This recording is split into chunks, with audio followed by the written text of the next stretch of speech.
That's right. Don't quit talking shit now. Can you count me in? What's going on, guys? Welcome to the Tom Castro Shooting Academy. I fucked that up already. Yes, sir.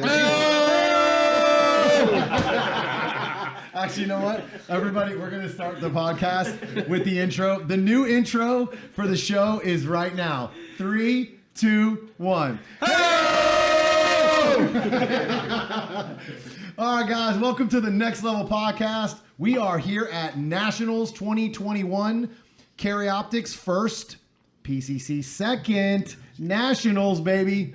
All right, guys, let me introduce everybody. To my right, the actual conscious one on this one. Introduce yourself. Matt Covey, What do you shoot? PCC. What's your handle? B-class trash. I got it right this time, baby. What's that Instagram Not too handle? fucked up yet. What's that Instagram handle again? And we just dropped our first beer. Already found. B_class_trash. All right, hold on. Before you pick up your mess, what exactly is your name? It's John Newhoff. I'm a B-class carry optics. I like match bump at Georgia State. Ooh, how did you get a match bump? Because I kicked everybody's ass. What do you mean? That's not going to be on the microphone, so go ahead. My name is Nestor Cruda. Ping, ping. Ping, ping. No, just Shooting ping. PCC, C-class, wink, wink. Sandbagger. Craig? My name is Craig McElhaney, PCC C class. A class. He shoots like a C class. Go ahead, buddy. Jason Sadlowski, B-class carry optics. Yeah. And we have a special guest that doesn't live in Florida. He is now airbedding it, I guess you'd call it, in our Airbnb. Airbagging. So our poor wrong-handed friend down there. Donovan Stetner, master class in carry out. Dittner. Guys, just so you know, this is the real Stetner, not the Netner who's ripping people off on Facebook that I warned everybody about. This is the real guy who actually doesn't rip people off. And the guy who can't show up to the Team Short Bus first Doing podcast. laundry. Who is this guy? Peter Belcastro, carry optics, C class. Woo!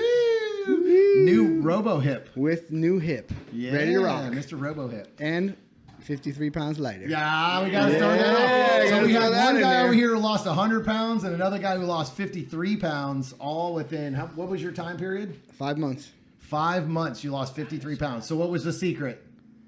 Liposuction? Eating a lot and A lot of working coke. out hard. A lot of cocaine. What was it? Say it again before this guy speaks. Fucking coke. Eating a lot and working out hard. Guys, I cannot post this stuff online, you morons. I'm never the professional one. This is terrible. Go ahead, sir. What were you saying again? Eating a lot and working out hard. Very nice. Very nice. All right. How hard? So hard. Really, this is gonna be the worst. I'm gonna beep everything. I swear to God. The whole podcast is gonna be beep. All right, guys. So the reason we're going to do a 2-part podcast. This is gonna be part 1. We're doing pre-nationals. So we have been here for what, a day and a half? Yes. So we drove, for us from Florida, we all drove 9 hours. Actually, Nestor arrived today. He had to work the day before. So he came in today around 2 o'clock, I think, around 2 or 3 o'clock. And we met up with him, re-walk stages. So I always do my second walkthrough. I always walk stages twice. So whether I come a day early or I get here 2 days early, I always walk stages twice. That's one of the techniques that I've used and I've learned. And I've always found things that I didn't find the first time. And a lot of it isn't major changes. Most of it's just minor details that I didn't really put the effort into. I shouldn't say effort, but I didn't see and I didn't think was important until I walked it a second time.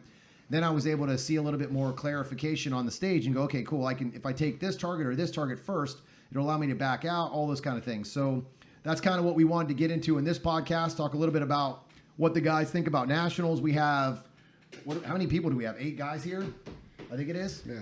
So we have 8 people with 8 different views of how to shoot things. So it's just kind of interesting how we all come together and kind of figure it all out. And obviously some have PCC, some are shooting carry optics. Actually, how many PCC guys? 3 guys? We have 3 PCC guys, and everybody else is carry optics.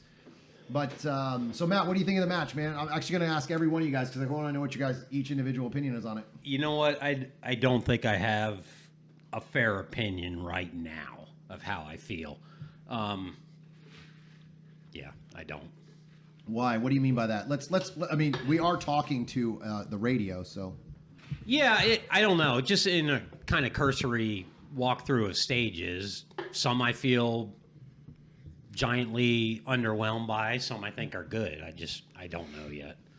Okay, go ahead, John. What do you think?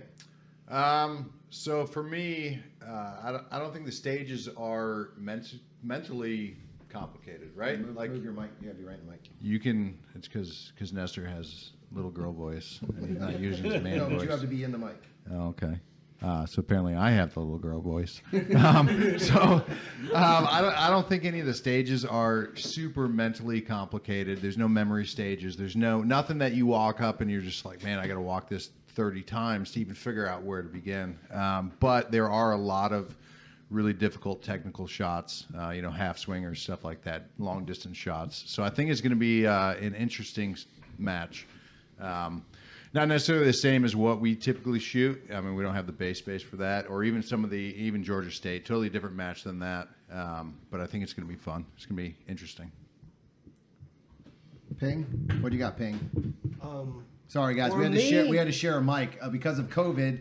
I can't find the stuff that I need to do a giant podcast like this. I can't record it. I can find the mics, but you can't find the recorder because of this awesome crap. Yeah, for me, I would say compared to last Nationals, which we shot, there's not a lot of memory, like John said, but you have options, which I like. Like you can shoot the stage differently. You can, there's approach where one might see differently than the other. So there's choices to make. Like what I noticed last year is more of it's only straightforward. I stop there, I see targets, I run, 5 feet away and then shot there, or duck under the port or whatever and then shot there. This time it's you can like change plans and you can shoot on the move, and there's options for you to plan the stage. But another thing, it's kind of not PCC friendly. We have one stage that I have to shoot. PCC has to shoot one-handed while carrying like a Weighted ammo. Yeah, weighted ammo can. So Probably that's a more little than bit you do, tricky. But other than that, I kind of like that stages compared to last year, to be honest. Craig, go ahead. I think it's a great match. I mean, I think the stages it's set up to where is whatever level of risk you want to take. So if you don't want to be risky, you don't have to be, and if you want to push some things here and there, that you can push some things, and shooting the move would also take a little bit more risk. I think there's a good mix of stages. I think the ammo can stage is interesting for PCC. I think the match is divided up into Deep-throated. the match is divided up into like sections. You got A, B, and C. Some short courses, some fast, some hosers. I think it's really good. I mean, you have a lot of options. I like it. Hopefully, I'll be saying the same thing after this next podcast. Okay, Jason, go ahead. Me? Are you talking about me? Yeah, go Okay, ahead. good. For me, it's I really have no comparison. This is my first Nationals. I don't do a lot of. I don't do a lot of big state matches, stuff like that, just because of the time crunch right now with Because family. of babies. Yeah, babies. He's stuff about like to that. try to have a third Trying one. for third, yes. Yeah, I think these guys want more kids than I want. We love you, Nikki. And there's the dig. Nikki's his wife, by the way, not his husband, his wife. Just Dude, even though we found out today that men can have babies. we're in Alabama, baby. I'm gonna pop that cherry tonight. You got a pretty mouth. Nah, that wasn't the time for that. It wasn't there, man. You Come can on. totally tell he's not completely hammered yet. He's working on it, though. A couple more. It'll be Go there. ahead, Jason. Keep going, man. Sorry. So like I said, there's nothing really for me to compare it to. So it's a whole new experience for me. Walking stages, there's definitely a lot of different ways you can do things. Watching some other guys do it compared to the way that we kind of plan things out, it really kind of opens your eyes to what's available, different styles of shooting and stuff like that. So for the things that I've done, local matches and some Sunday stuff here and there, it's definitely a big change for me. And I hope I can perform better than John Newhoff. By the way, Jason and John, if you haven't, you're not watching. So Jason's to my left and John's to my right. We had to separate them so they don't beat the shit out of each other before the match. No, but they're both B class and they're competing. And actually, it's really funny, and I'll just interrupt before I go to Donovan, that John was a C class and screwed up by winning a major match in Georgia and got bumped to B Match bump. and didn't know it and forgot about it. And then, well, let me rephrase that. He knew he was going to bump to B, and then he forgot Jason was in there. And we're all staying together. And so I'm like, hey, Jason, John, you want me to tell each other, you guys want me to tell each other the same plan, or should I hold some shit out and not tell everybody everything? Should I give you one stage and then give the other guy the other stage, or what? So, but no, we're all friends, so we're obviously not doing that. But it's just funny how we got two guys that are trying to compete against each other and in the same house. So it's just an interesting dynamic because we'll see how it goes. We might have 3 podcasts and maybe some video of some fist fighting and stuff if they start taking each other out. So we'll see how it goes. But Donovan, go ahead, man. What do you think of the match so far? Hold on. You got to move the mic for sure. Just slide the whole thing. That's fine.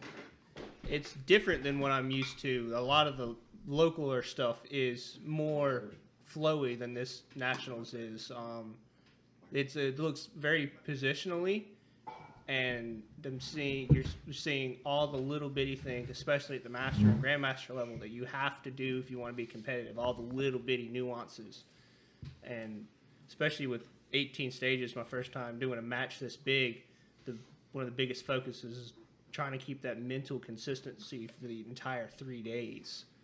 Yeah, so Donovan just came back from, well, let me rephrase that. I came back from South Carolina. Donovan was in my class, and I actually talked about this in the class, and I asked how many of them were going to Nationals, and it was surprising how many weren't. And actually, Donovan went and actually got his slot to go to Nationals because a lot of the guys couldn't go or decided they weren't ready for Nationals.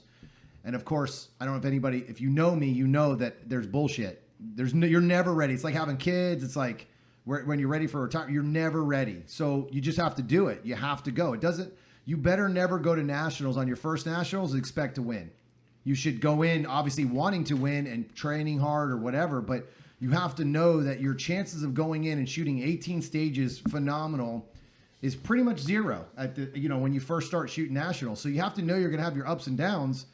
So I don't know how many guys. I mean, there was at least 3 or 4 guys that we talked to that were like, I'm not ready. And I was like, that's the biggest crock of shit I've ever heard, because you're never ready. You got to go and experience it. I'll tell you what, I walked into Nationals this year and I was just like, let's go. Didn't even walk a stage. And I was like, let's go, because it's Nationals. It's the biggest match of the year.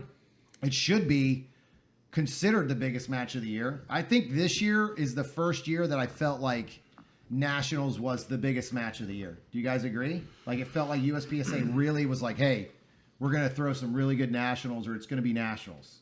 Does it feel like that or no? Mm-hmm. The venue's nice. I mean, the stages are great. I think it's, Yeah. All right, Donovan, anything else, brother? What do you think? You think you're ready for the match? Like, I'm ready. I'm ready to get going. What do you think's the number one thing that you noticed at this match compared to other matches? In one way. Well, so like we walked 18 stages. Mm-hmm. What was the number one thing about this match that you think that you're going to excel at, and one thing that that's going to struggle, that you feel like is not 100%, your skill set? A lot recently. I've been practicing a lot of the moving and the entry and exit stuff, but there's a lot of standing and shooting, which I don't practice much. Yeah. So well, because you're working because you've done nothing but stand and shoot. Now you're trying to add the entry and exit stuff to your game. Yeah. So that's a two-parter right there that kind of sucks, because I think that's something that changed for me this year, which I'll get into in a little bit. So, all right, Pete, what about you, man? What do you think of the match? Well, like Jason, I have really nothing to compare to. This is also my first Nationals. Thank you. I'll see you after Jason. Donovan, is this your first Nationals? It is. Oh shit. All right. Matt Kobe, is this your first Nationals? It is not. Whoa. Boo. Okay, this is the first Nationals that Matt actually might be trying. I don't know if I go quite that far, but we'll see. I would absolutely go that far. Maybe. Go ahead, Pete. I'm sorry. The stages look great. Like I said, I have nothing to compare them to. I've shot Area 6s, state matches, but nothing on this scale as to where being hurt before, I wasn't able to do 3 days in a row like this. So this is really a new adventure for me, and I'm really excited for it. Yeah. So I'm psyched. I'm ready to go. I feel like I'm in good shape. I'm ready to move, and we'll see what happens. That's awesome. All right, good. So for me, I really am excited about this match. This is the best I've felt physically in a long time. My back, I felt like finally getting here, even though we drove, 9 hours? My back actually feels good. This morning, I did not feel so great because sitting in a 90-degree angle for 9 hours with my legs and hips and back is terrible. So I did some stretching this morning, and I felt like $1 million when we got to the range. We walked the stages yesterday. I guess yesterday would be Thursday.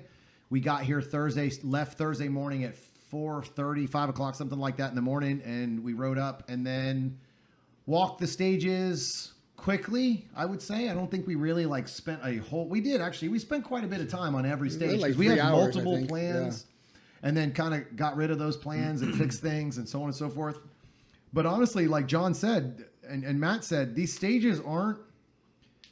They're not challenging when it comes to stage planning, but what they are is challenging to find the most efficient way. That to me is what I really enjoy about this Nationals. And this was something that, other than my crappy performance, this is what I enjoyed about Low Cap Nationals. Low Cap Nationals was exactly like this. If this match is more about picking the correct target, skipping the right target, and then taking that target so you can enter and exit faster. There is a lot of stopping for sure, but there is also a lot of movement that I'm seeing. A lot of people are not moving and shooting like they could. Right. I've saw some pretty good shooters that did not move and shoot. I was actually really surprised. So that made me think going for alphas, accuracy. Everything was about accuracy at that point, not speed and accuracy together. It was just about getting to the spot and shooting things. So, and we saw a bunch of different levels, right? Like there was a lot of different level shooters today. And I actually talked to Jake Martins today when I signed in, and it was an interesting dynamic because I don't know, and I don't want to misquote him because it was a really great conversation about how the Nationals was built. 3 different people designed stages and put them on the ground, or at least designed them. Yeah. Right. I think he did say that they had them on the ground, and then I believe each match director or each person who designed them came out and kind of detailed them and put them the way they wanted them. And which is funny as hell because Zone C, we all know who built that. Yeah. Because Zone 1 was straight up, nothing too crazy, just a straight up stages, but good, really good stages. Zone 2 was straight up, but really good stages. Zone 3, Mr. Shannon Smith put his hands on it. And there was like, what the hell happened over here? But it wasn't crazy. Like, he never really builds crazy shit, but he challenges your shooting skills. Yeah. A lot of technical stuff. And that stage, those stages that he built, honestly, were really good. I really like them. Those were probably there's some stuff that I wish we didn't have to do. Like, I'm not a big fan of being forced to shoot one-handed. Let me rephrase that. The one with the ammo can, stage 18, you aren't forced to shoot one-handed. You are forced to shoot one-handed if you want to win, right? If you want to win. Time-wise. Yeah, time-wise. I would say the other thing that I will say the only real complaint I have about this specific match was there was a lot of strong hand, weak hand stuff instead of just mix it in there, right? It was a lot of force. We have every zone has some strong hand, weak hand in it. Actually, no. Zone... I guess it's all in Zone 3. Yeah, Zone A. It's all Zone 3. The required Zone stuff C that requires it. So it's like C is the most technical for sure. Like, and you get bombarded if you're not shooting good on Zone 3. You're screwed because they have double swingers, half swingers, 35-yard targets, distance steal. I think there's bobbers. There's all kinds of stuff specifically in that zone that was actually pretty difficult. And this is not a complaint. I enjoy that kind of stuff, but just trying to give you guys an idea of what Nationals is like this year. That zone is an ass kicker if you're not paying attention to what you're doing, right? Yeah, I think there's at least three stages that require. Well, so 2 stages that require weak hand and 2 stages that require strong hand. Yeah. One stage requires both. Yeah. That was the one where you that the most popular stage on Instagram is the left-handed reload. Correct. But that stage is actually, you know what makes that stage really hard is that how many rounds you shoot. It is. Yeah, it's Virginia count. 24. So it's not a small course. It's 24 rounds Virginia count, and you have 2 boxes, 2 mandatory reloads. Yep. One of them you have to go, and it's not a mandatory left-handed reload, but it's a mandatory reload, and then shoot weekend. You shoot weekend, mandatory reload weekend. So however you choose to get that reload done is what it is. But that it's still that that you still have to go back to that left hand regardless. So again, I don't mind those challenging stages.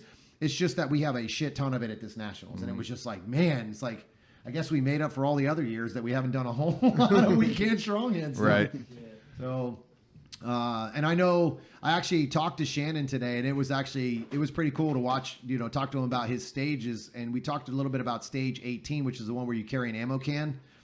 So I was like, all right, man, cool. I'll just hook it onto my magazine and I'll run. Maybe I can see if a magnet will work. And I'm not trying to game it, but I'm trying to find the most efficient way. And if you want to call that gaming, then that's whatever you want to call it. But Shannon came through.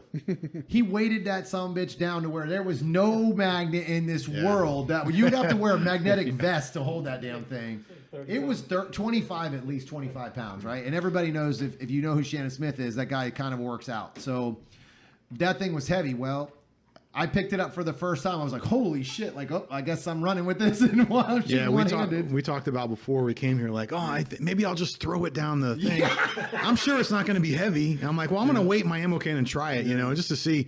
No, it's not going to be heavy. And sure enough, there's no. Well, and it's also, we didn't realize that stage on paper looks, like a normal stage. It's 35 yards. So you're running 35 yards. So throwing that thing at 25 pounds, you're maybe getting 10 feet, 15 feet. You could throw it 3 different times, but it's not worth it. So, and I will say the one thing I like about that stage that he did is he didn't make anything too far away. So he made it reasonable, close in. right? Like he knew carrying that thing was going to be an obstacle. Yeah. He made those targets, I don't know, maybe 10, 12 yards. There was only one set of papers. But you could shoot them from farther away if you shot sooner. I mean, there was a lot of options. Let me phrase that. There's not a lot of options on that stage, but there's a lot of opportunities to shoot sooner or later. You can address the paper real get close. Closer, whatever you choose to do. Yep. And then the other thing that I thought he did that I kind of liked, I hope I shoot it well so I can say I still like it at the end, but he made a stomp pad. And that's what activates the 2 swingers at the end. But in Shannon's fashion, he put a piece of he built a box over the top of it, and you had to drop the ammo can in to get into the box to fit the ammo can. Perfect. But that means you can't just chuck the damn thing. Yeah. At it and hit the box. You have to actually make sure it's aimed and land in there. But the reason he did that, in my opinion, I didn't talk to him about this part, but as a carry optic shooter, you have to find a place to reload. Yeah. So is it a standing reload? Do you throw the box, then pick the box back up as you're running and reloading? There was a lot of different, again, this is the part that I like about this match is it challenges your thought process on efficiency, not just, am I going to run left? Am I going to run right? Am I going to go to this port? It's targets, and how do I activate things the most efficient way? Stage 1. So John, I'll bring John in for this because John had a different plan than we did on stage 1, and we talked about it when we got here. And then John looked at it today with us and kind of, changed what he was going to shoot it as. But for us, I shouldn't say never, but I almost never shoot a popper and then leave the swinger. I always try to shoot the swinger so I can control it. So if I shoot the popper, I want to stay there and shoot the swinger. This specific stage, I'm going to shoot the popper and then leave the swinger, and then finish the stage and shoot that thing almost last. Not because the swinger's so hard, but because it was more efficient. Like I could get out of a spot and get to another spot, and I could shoot that swinger in rhythm with the rest of the stage at the end. So it really kind of flowed better. So So John, did you see what I was when we were talking about that stage when you walked with you today on the stage? So that's like how I see nationals this year. Right. Like it's, right. Yeah. Because I still think my original plan is a viable plan. Absolutely. That's what I said. It wasn't a bad plan. It was just not the most efficient right, in my opinion. Yeah. Yeah. And I think that is the challenge because your plan and our plan that Matt and I came up with when we walked it, they're both viable plans, but it's just that small little difference.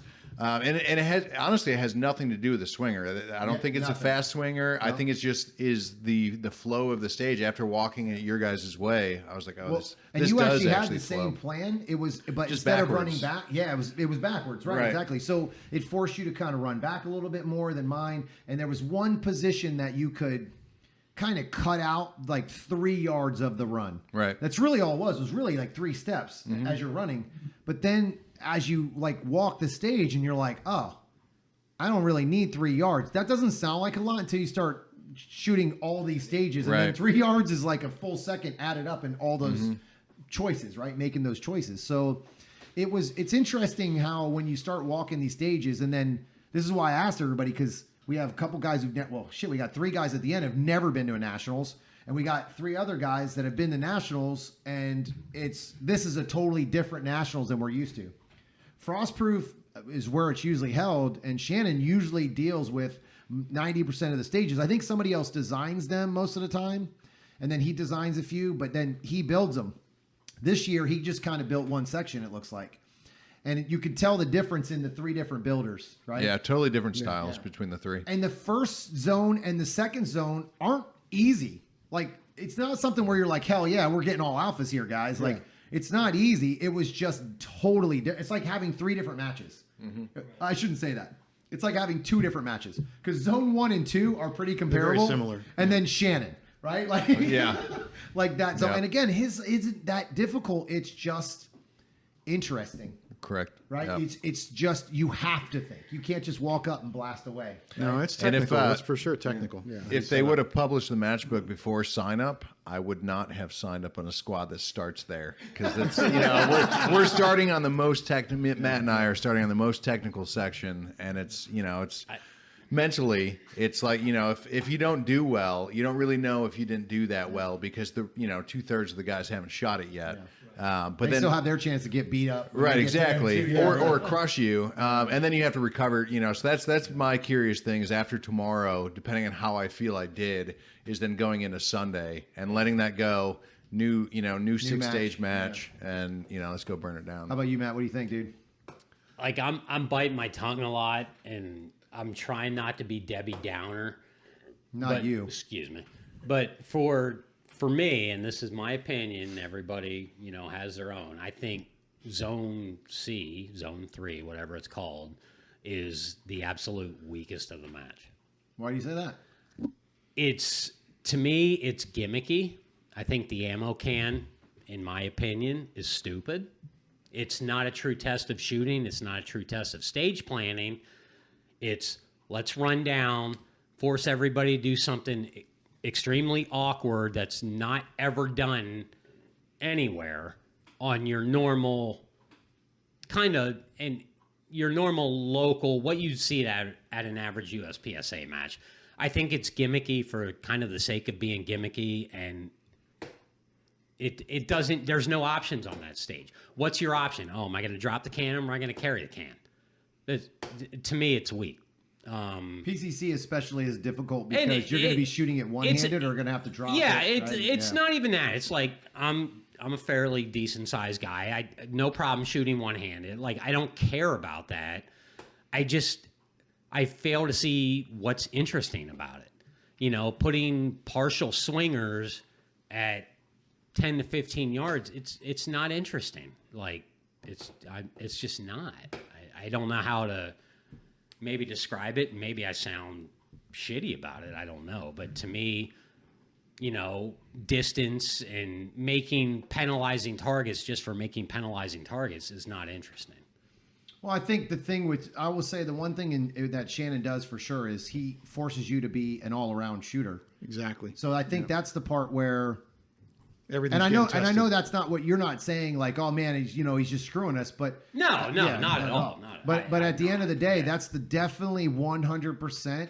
And I guess I'll go into that now because that's kind of one of the things that I was going to talk about. Shannon is actually, because I've shot a lot of nationals and I've failed, I don't want to say miserably at all my nationals, but I haven't been where I want to be.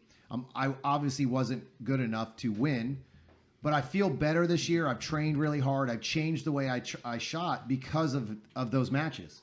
I stopped trying to run and shoot everything on the move, and I started thinking about how is nationals every single year. And this is nationals every single year. And now, because I've trained it so much and I've trained nothing but long distance and all of these things, I'm looking at these stages like, psh, my practice is way harder than this shit. And that's what I was trying to getting at. And with after the fact of, okay, we just came back from Georgia. Georgia was an awesome match. It was options everywhere, what you wanted to do. I feel like you can kind of nitpick certain things or change certain things around. I don't feel like there's a lot of options. No, well, not as far as stage planning. Well, yeah, I think what you're options. talking about is big options, right? Like you watch somebody shoot it, and it's completely different than what you would ever think. I think the options at nationals are more micro options, right? Yeah. Like you were saying, That's this fair. This nationals, yes, and honestly, I don't know if they did it intentionally, but I feel like that's kind of what just sometimes, and we build a lot of matches, right? So I don't build matches. These two guys do everything. I just kind of look at them. I don't want to be out there anymore. So these guys build matches. Edit. No, that's going in. So these guys build the matches, and I just look. So You look good. when you that probably isn't on the mic. On the mic, who knows? Yeah. He just said I look good. So the big thing though is how many times have we put a match on the ground, and we never really have a design of how the match is going to go, and then all of a sudden, all 4 of the 5 stages that we put down, we're all like, shit, yeah, this is technical, man. Like, we got 25-yard steel on every stage, and none of us did it, and none of us communicated. Mm-hmm. We just said, this is the stage I'm going to design. This is what happens at these matches, right? Like, and obviously, stage designers change things. Like, if Shannon's building, everybody knows Shannon has a style. It's going to be, I don't want to say it's more technical because Shannon's builds burners before, but he's going to force accuracy. Right. He's going to force in decision-making, stuff like that. So then you have guys like Jake Martin's builds. I really enjoy his stages. Like, he has a stage that's very similar to my roundabout stage that I shot twice at Production Nationals on accident because I suck and I dropped all my mags and ran it twice. He built a similar stage, and he really does make good stages. And I think Mike Howell was the one who designed Zone 2. And it's a good match. It's just the only thing is you have some stages where you're not going to get a lot of options. Like a great example, I cannot remember the number of this. I think it's 6. It's an L-shaped stage. right? There's literally one stage plan. If you're Yeah, you can only go intelligent, the one you're going to way. start in the back, shoot the one that's straight ahead, leave the 2, Back and out on then 2. run all the way to the front and hose everything that you see. Yeah. Now, again, some of these stages, you're going to be stuck with what you have because you're doubling the base. Remember, that's another issue that they had at this match is they don't have the bays or the space to be able to make full because they have a vendor. One of the vendor areas takes up a big bay, which we should have vendors. Actually, this year's vendor area, I hope I get some video of it and some pictures. It looks awesome. It reminds me of bigger what area. it should be. Right. That's why there's a different feeling at this year's Nationals than there was at any, like this year's Nationals feels like a big event. It just feels like, part of that might be because there's so much heat. There's so many good shooters. People are coming from all over the country to shoot this match this year. Speaking of heat, just everybody, what classification combined do you guys think is the biggest at this match? Just because I looked it up earlier. I think GM is at 56. They have 56 in there, don't they? There's a lot. Any guesses from anybody else? It's probably B class because he's shooting B. That was my guess. I was gonna Right? say You B would or think A. B or C, C A. class, You know, yeah. Master Class has the most shooters at this match. Top sandbaggers, just so you guys know. But I'm just saying. It's just guys that can't seal a deal. You guys suck. But there was 110, I Yeah. think, Yeah. master class shooters, Wow. and there's what did you say, 58? There's 56 or 58, I think. So that's 160 masters and GMs at this match. That's a lot. I'm not sure how many they added though, because they said they had some dropouts at the very end. So I don't know if that changed the dynamics changed at the end of GMs because like JJ.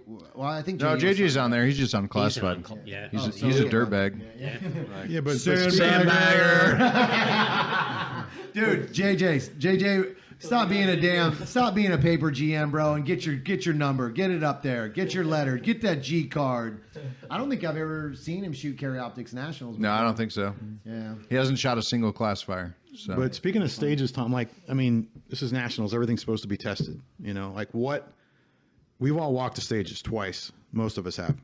What do you think is not being tested in this match?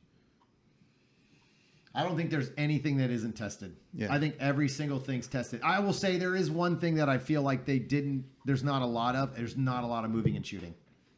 Not But a whole ton. There is but there's there's- really not one stage where you can like just Burn the whole thing down. Correct. But you go. there's definitely a raise on 100%. almost all the stages. Yes. So You and can that's move, yeah, but- that's what I think. I kind of disagree with Matt. I get that we're starting on the section that has the least amount of variety, but even there's still a lot of variety. I way disagree with the variety on that stage. That area, and I'm going to tell you why I'm going to say this, because today I walked that a zone few different ways. and I watched everyone walking that stage. There was one stage, I think you start in the front. It was the double swinger stage. So that's 17. We start on that. There is That there is was an interesting 50 stage. people on Yeah, that that is stage a good walking stage. that stage. Yeah.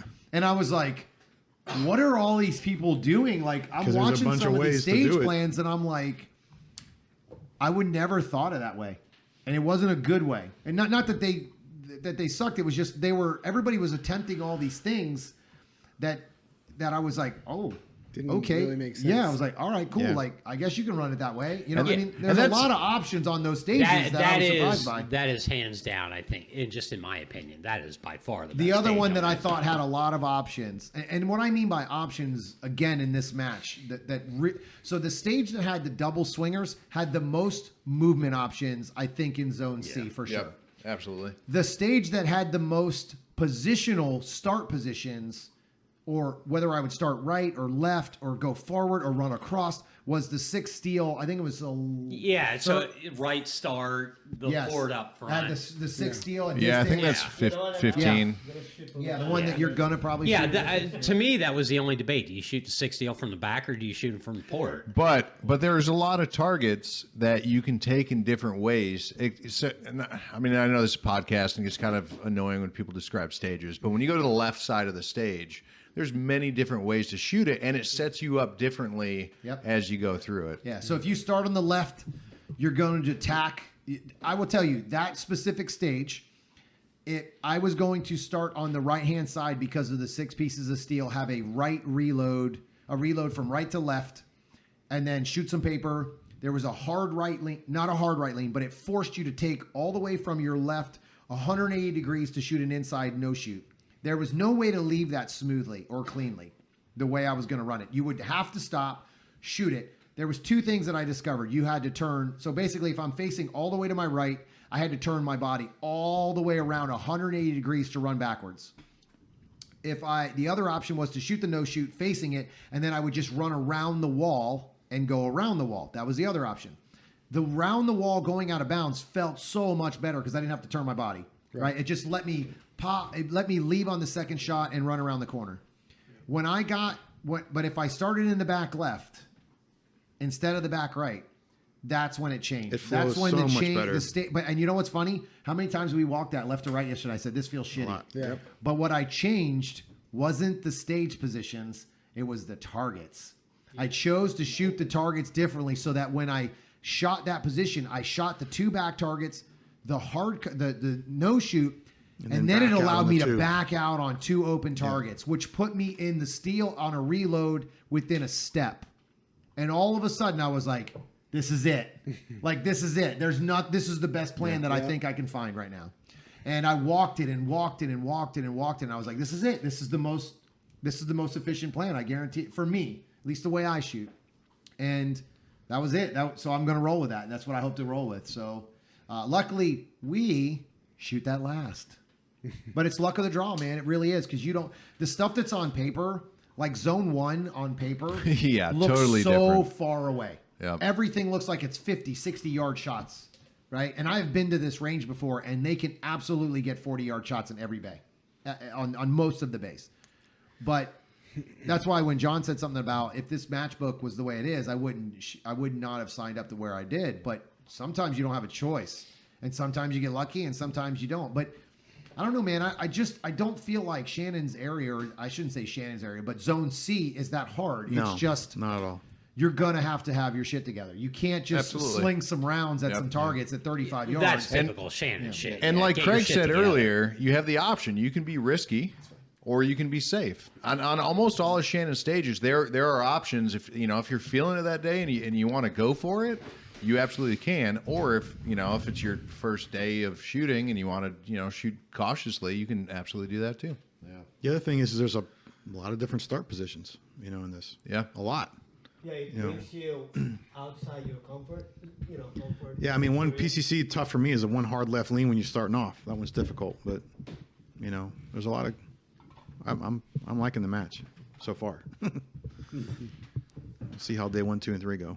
Jason, what'd you feel, man? How do you feel like? I mean, after walking stages today, would you change the way you walk stages on day 1 and pay a little bit more attention to detail, or because so Jason, this is his first nationals, but he shoots with us. Well, as much as possible, he tries to shoot with us. It's been kind of bad lately. He just had a new. Well, I shouldn't say. How old is she? Year and a half now. Yeah, so a year and a half now. So that we kind of lost him for a little while with the new baby. Like not What new baby kind of now, but- idiot gets a new baby? Yeah, exactly. What the hell is wrong with you? So, but he had a new baby, so we kind of lost him a little bit. But this year, he actually was like, "I'm going to nationals no matter what." The baby's old enough. His wife's awesome. Kind of gave him a little bit of time to where he could. Of course, what does he pick to do before he goes to nationals? Like Complete home remodel. Good way to Few practice $100 that. grand. Not even living at home right now. Living with my in-laws. Totally rook. He's a rookie. He never done this before. No. Hey, it was the right time. Yeah. So he had. So after walking stages, because Jason has walked stages with me a lot on other matches and stuff, but after walking stages on day 1, how do you feel about the day 2 walk? Do you feel like it was a lot different, a lot better, worse? What do you think? Definitely different. Yesterday we walked them, and obviously when I look at stage plans on paper or stage briefings, I don't see a lot of things that you guys see. I look at them and like, how do you visualize this on the ground? Like, how can you make a stage plan based off what you see here? I just can't do it. And there's been times where Tom posts something on Facebook, what would your stage plan be? And I'm like drawing out like a complete idiot. And Tom's like, what the hell is that? It's like, okay, whatever. I give up. Yeah. But definitely a difference today walking stages and yesterday. Today I felt like I could actually lock in a good plan.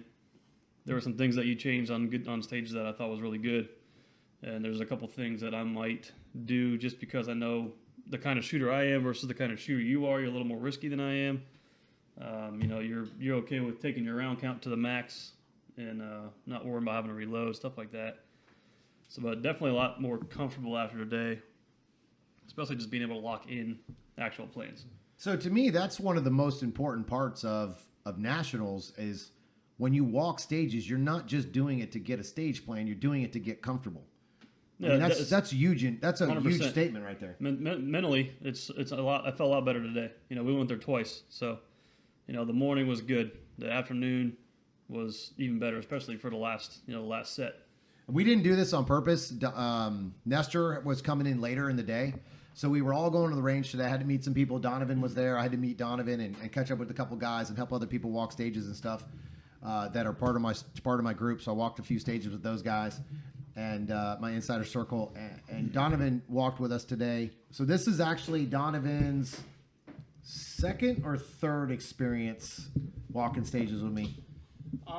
It's the third because I did it with you. No, Bring the mic closer, bro. it's the second because it was Georgia and then today. Okay. So, was there a difference between the way I walk stages in Georgia compared to today, or no? So still the same? Feel better? What do you think? I can see that you've changed how aggressively you want to move through things based on the style of the match itself. And in Georgia, it's how can I keep my feet moving 100% of the time. Here, it's where do I need to stop to be able to get the points that are needed to perform at the level of all the other GMs. Better than the other level Yes. of GMs. I honestly do not care about being the same as them. I want to be better than them. But I will say that is the number one thing mentally that has changed for me this year. I'm not looking to burn it down. I'm just going to. Does that make sense? Like last year, the year before that, I would always push the maximum. No matter what. I don't give a shit if the thing was 35 yards. I can do this. Watch this. And I didn't need to. I believe we saw that a little bit at Area 6 this year because it was so fast-paced. Was it 25 freaking seconds you were the fastest time by? Yeah, I think it was pretty close, yeah. And you just hauled ass through the whole match. But I could. Yes. Right? But I also, the problem with Area 6 is I couldn't get the hits because I'd never shot that fast before. I never knew that I could shoot that fast. I had found another level right before that match, about a week or two. So I never learned how to actually shoot at that pace, like movement-wise. So that was one thing that I kind of went back to basics on this match for my training for Nationals is I kind of found this belief in myself, right? And as a shooter, you always find this belief, and this is when you change the way you shoot for the rest of your life, because when you know you're fast, your training changes. It's no longer I got to run my ass off or pull the trigger as fast as I can. Now it's all right. I got to put it in the A zone. Right? I'm already fast. I'm already run fast. I know I stage plan efficiently. So now it's just like getting all the guys to, or getting myself to basically execute it when it matters, right? To execute it when it matters. I don't know. I think that's the biggest change. Yeah, I think to add too, when you say about stage plan, about being comfortable, for me, my experience is that's huge if you know the flow of your when what you're shooting, because majority of the time, and it happens probably more than 50% of the time that I shoot, after a one array, there's like split second I still think, where do I go next? That's because he's a C-class shooter. Yes. By the way, he's the that's biggest why- sandbagging son of a bitch you'll ever meet in your life. So, No, but, oh, wait. Hold on. Two-time Two-time national champion. And the trophy's bigger than he is. No, in all seriousness. Oh, by the way, he shoots in the junior division, but he's 43 years old. He's sitting on 2 phone books right now, too.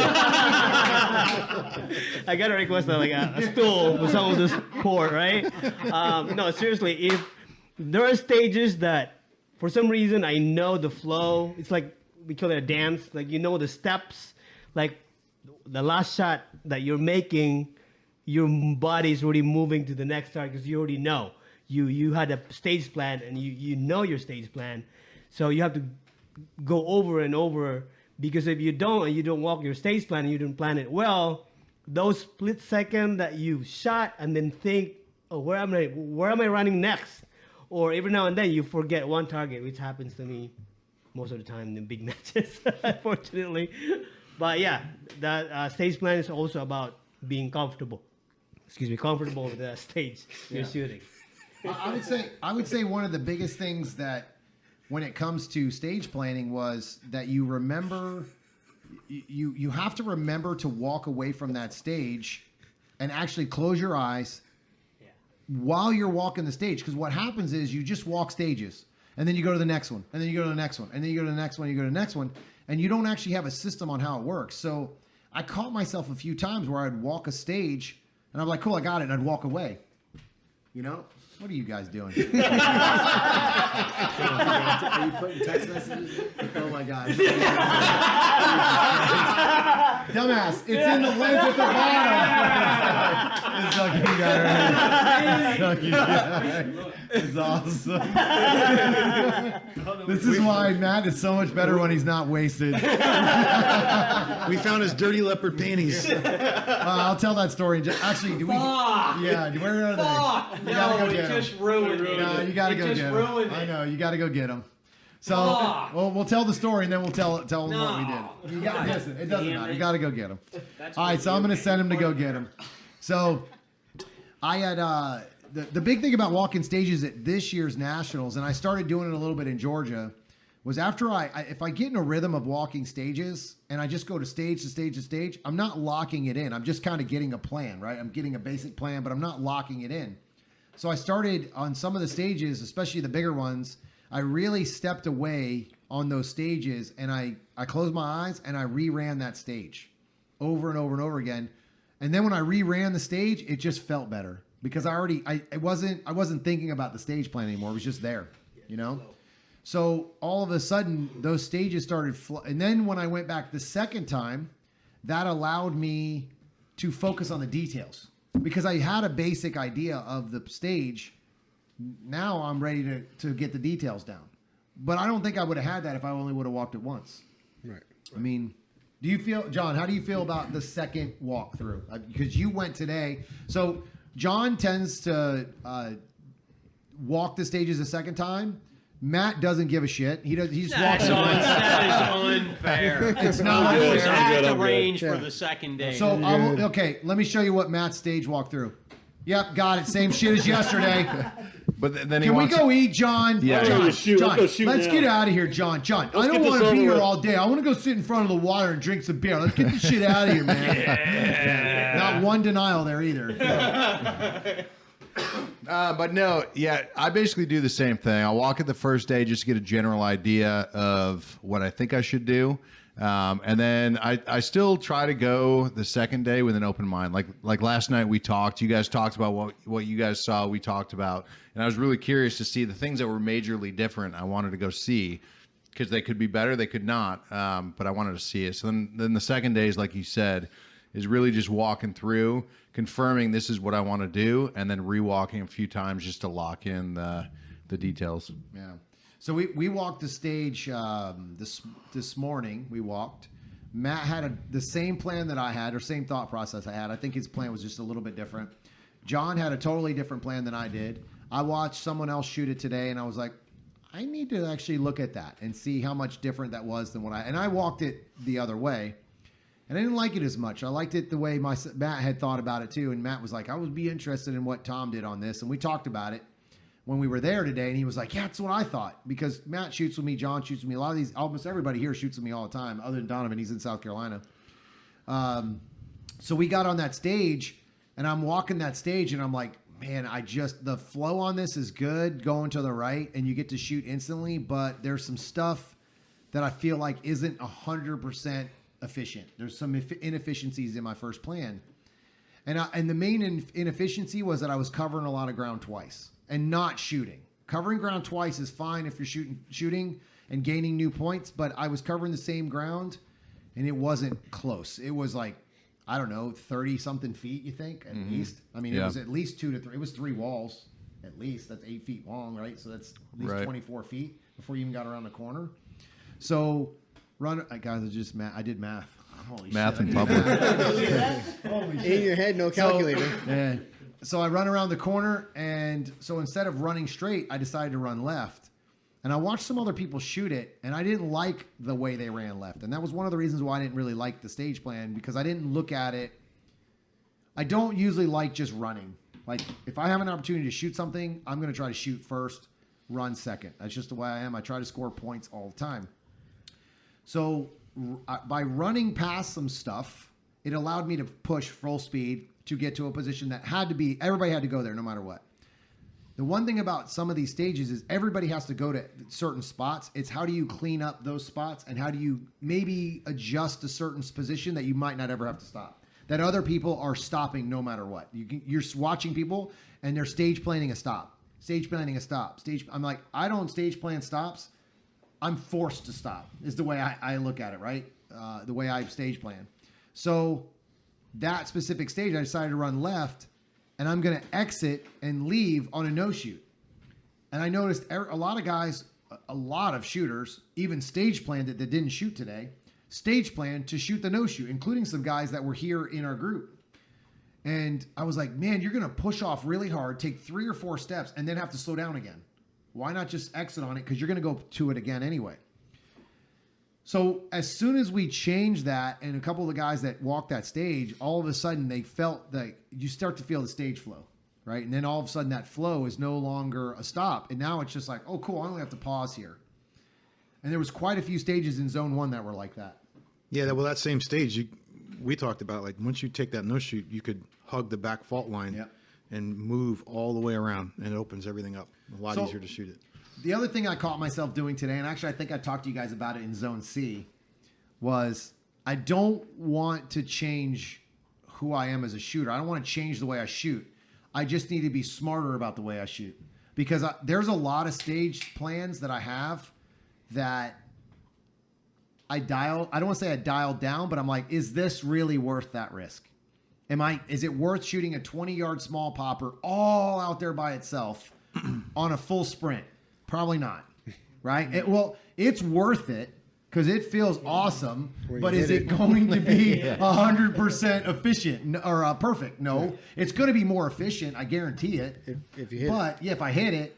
So there's one stage in zone 2 that I'm like, every time I walked it, every single time I walked it, I was like, I'm shooting this son of a bitch on the move.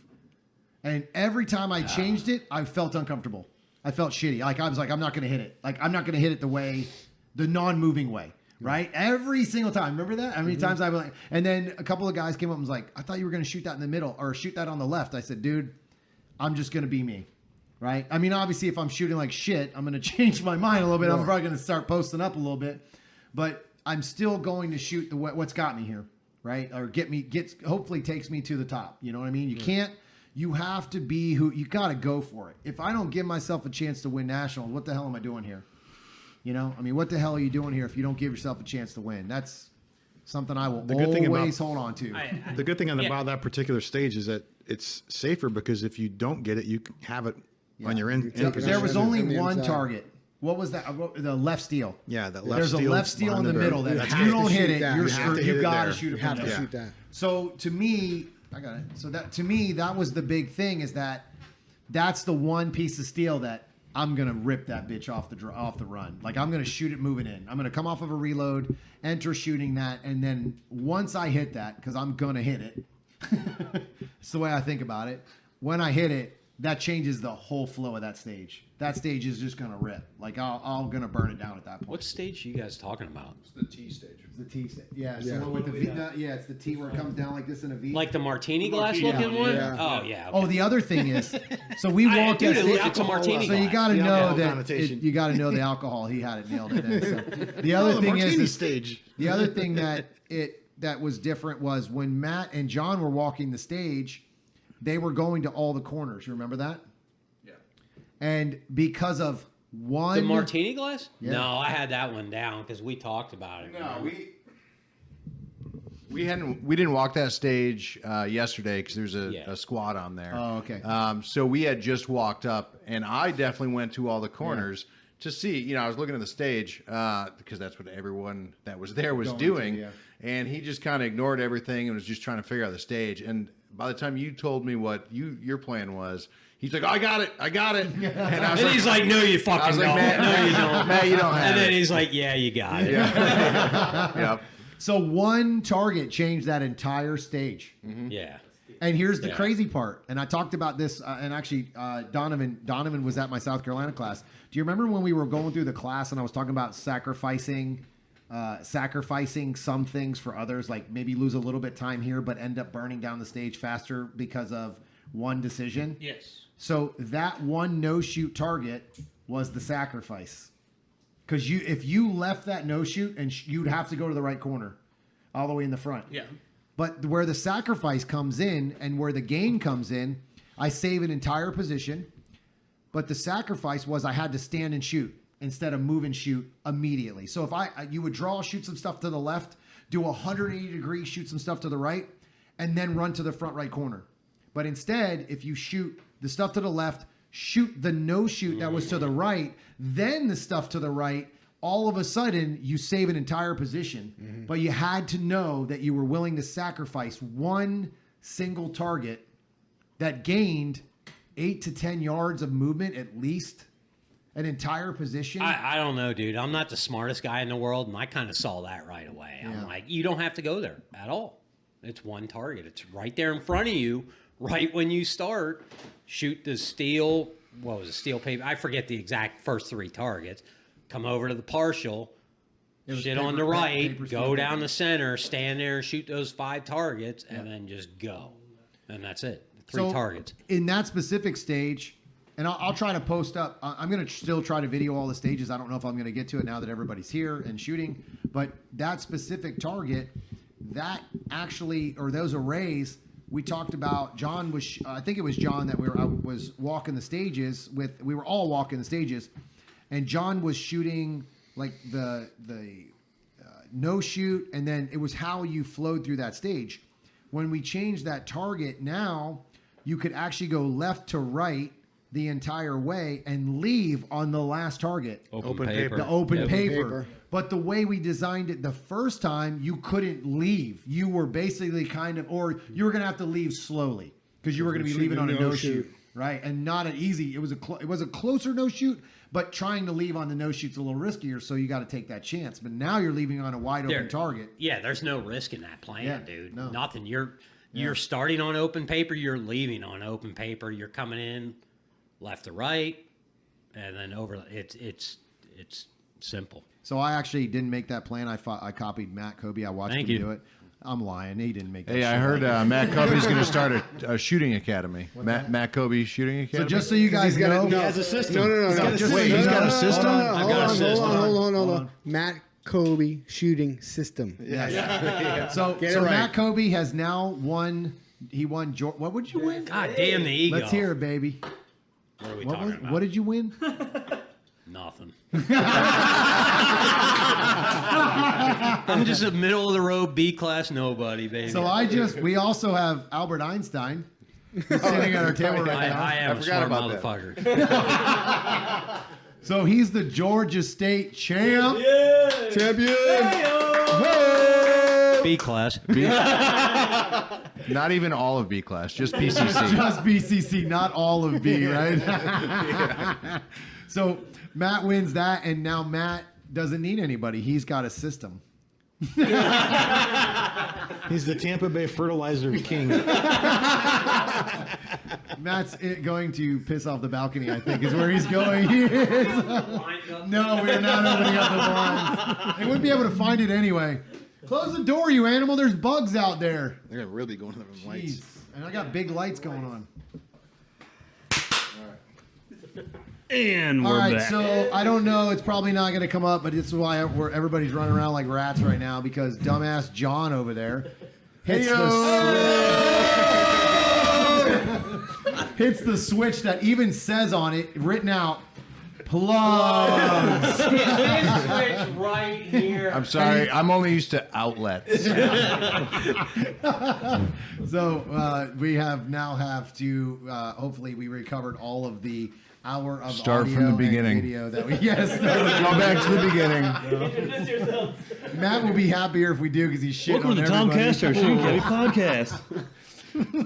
What's this? All right, guys. So we're gonna wrap it up here in just a few minutes. Anybody got anything they want to bring up about the match? About staying at the Airbnb with drunk ass Matt, or what? What are we thinking? Anything? Any new topics? Dude, no, I love Alabama, man. Whatever, any of you motherfuckers from Alabama, place is really nice. Yes. Can we go get the party favor? Well, thing? no, dude, like, I No. figured it's all in, well, thing that we hey, can't go there. Can we get the but- thing that I got yesterday that you handed me? That Oh, shit. yeah, we got to get Yeah. that. All right, so Matt's gonna go get it. We got to bring it out. So While we were cleaning the house, Where you put it? The upper? Yeah. all right. Upper So unmade. we are a bunch of guys just hanging out. We got an Airbnb and we're on the water this time. On the lake. So I got to tell a few stories. The first story is John Newhoff is a bitch about spiders. John, I'm glad it's not This just is me. a true statement. John jumps out of airplanes in the army and doesn't give a shit and not scared at all. And there's a little pile of spiders down there by a grill, and he's freaking out. All right, let me tell About the these story. spiders. So there's a grill downstairs. We wanted to grill some steaks today, so I turned it on just to burn off the crap that was in there. There's spiders all over it. He's a spider right? killer, just so you know. All PETA, over it. PETA, come on out. Let's go. I turned it on. There's spiders popping on the inside. You can hear them popping. It starts smoking.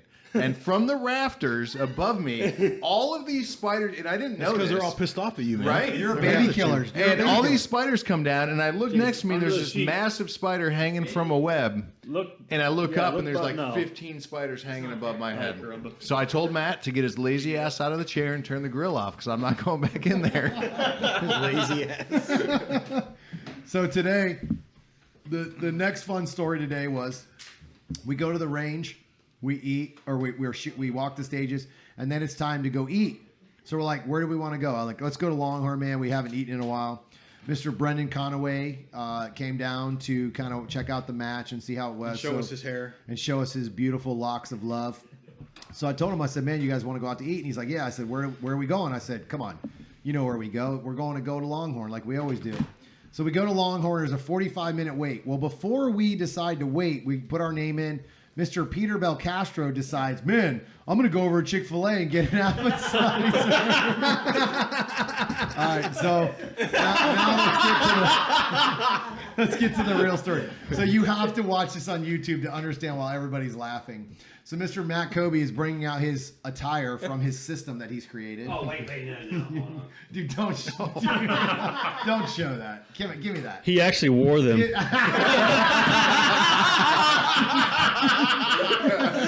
So, hey, give me Incredibly. that. Oh, God. I'm not editing this at That's all. only 2 minutes of wear time. 2 minutes. So, You can't take that back. Like, you just can't. I don't need to. I'm okay with my shit. so, Mr. Matt Kobe, this is his shooting underwear. This is what he wears in his attire to shoot in. Makes his system better. Makes his system It's better. part of the system, So people. it's Oh, the cheetah- system's working. I can see it. I can smell it. The cheetah underwear, just so you know, is the trick to becoming B-class trash because it makes you feel faster, you know? So polka dots is It hot. makes me feel sexy. So these beautiful pair of underwear, for everybody who, I forgot that I'm actually on the podcast and not just a video. 3XL. This beautiful pair of cheetah granny It's leopard panty print. underwear, leopard print underwear with lots of lace around it, was in my bed last night in the Airbnb. So I am like, what the hell? Somebody didn't clean this bed. And so my dumbass, who doesn't have a black light on his phone, decides to turn the flashlight on and start looking for spots all over the bed. The next thing I did was, are these dirty, disgusting underwear? And I looked at the crotch. No, I did not sniff it like Matt Kobe. So I pick it up and I'm like, all right, not knowing if it's really a joke or not, because everybody's a bunch of douchebags of each other in this group, which is great. I hang it on the lights that are above me in the morning so everybody could come out and see it. So now these underwear is brand new that I found out, thank God, from Walmart. So everybody who's watching him sniff this, these are brand new out of Walmart. Brand new, never Brand worn. new. But never washed either. So anybody who tried these on just got a nice sniff. you try I just underwear on? I just got turned on by that. So Jason, oh no, I'm sorry, John, who took these out and cleaned them up? Okay, so Jason yeah. goes downstairs and rubs some dirt in the crotch area so that we can hand them to Nestor when he gets home. But we didn't get to that because we got to the podcast first. But So Nestor actually went downstairs and he's like, "Is this my bunk?" I'm like, "Yeah, that's it." And he was looking for a pillow, so he starts like peeling back the blanket. I'm like, "Yes." And I even got my phone out and I was like, and then he just stops and goes upstairs. I'm like, "Oh, shit." The problem is Nestor isn't tall enough to get to the bunk, so he probably wouldn't have seen over the top of the railing anyway. I mean, it just He probably did wouldn't some happen. Filipino Buddhist that was- blessing over the bed or something. That was why he was circling around behind me. Like, what is he doing behind me? Oh, dude, it's like a Thought shark you and were a gonna fish in get the raped, water. didn't you? Little lady boy action going on in here. But so this is the story of the cheetah underwear, but this is the kind of stuff that we do to each other to have a good Yeah, time. I said they use coffee grounds for it, but I was like, the So dirt if you looks a lot haven't better. watched it, hold on before we get out of here because it's getting late and we got to get ready for a match tomorrow. Before we get out of here, if you haven't watched the YouTube video, go to, what's your handle again, big boy, on Instagram? B_class_trash. You will get to see a Got it beautiful, right again. you will get to see a beautiful video of me dry firing with Nationals with these on. And shared on Mr. Matt B-Class Trash Trophy, boy over there. I can't believe you're not called B-Class Georgia State champ by now. Why haven't you Should changed have been it? A-class, man. Come on. I mean, That's because he doesn't know how to change his name on Instagram. Oh, so by the I way, just learned about text so on. yes, he just Thanks. learned text. So I asked him, why haven't you tagged me so I could share that video or that picture? And he goes, dude, I just learned how to do text. So instead of Not text messages, text on Instagram photos. So like most people, like the normal person who just goes in and starts pushing buttons to figure out things, or this thing called Google that actually gives you the instructions if you need it. Not Matt. He just says, I don't know it. It ain't needed. I ain't in your fancy shit. I don't need it. So, all right, guys. Anybody got anything else? Any other stories that I missed? Come on, Pete. What I got? Anything? We got it all? I think so. You go Stop talking. Oh, we got to give you got, what is it, Jason? Yugov Schloganub. So this is, give me your name, baby. Give it to him. Yugov Schloganub. So that was the other best story about another great story that we were driving over and Jason got 2 spam calls, both of them from. Oh no, one was from the Department of Homeland Security, and the other one was from Social Security. So I'm a very, very wanted person. So he turned into a Russian instantly. So obviously he's practiced this. This must be a fantasy of his. No, and his wife's. me and Corey do it at work a lot. Oh, really? Yeah, that's a thing for some reason. Corey is actually better than I am at it. We'll have to get him on. So, but he starts speaking in a Russian accent, and the guy on the phone. How long did we keep the first guy? It was the first guy was like 30 seconds. The Yeah. second guy was the guy that kind of went along with it, He was and then funny. he kind of Well, retaliated. the second guy, I was yelling in the background, stop touching that pig, clean us in the no spot, and all this other stuff. And Jason's yelling at me, and finally the guy caught on, and he says to Jason, he goes, hold on, let me look at your file, dumb ass, stupid son of a bitch, motherfucker.